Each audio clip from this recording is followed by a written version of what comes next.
शामिल करेंगे राना तजम्मुल वसीम की रिपोर्ट के मुताबिक टीएमए के सेंट्री एहलकारों की नाअहली बरकरार, जबकि अफसरान दफ्तरों तक महदूद होकर रह गए।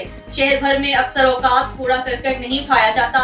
यूनियन काउंसिल 35 वार्ड नंबर 25 और 26 में कूड़ा करकट 3-4 रोज का कूड़ा करकट जमा होने की वजह से ताफुरत बदबू फैल जाती है, जिस वजह से इलाके में बीमारी फैलने का अंदेशा हो जाता है।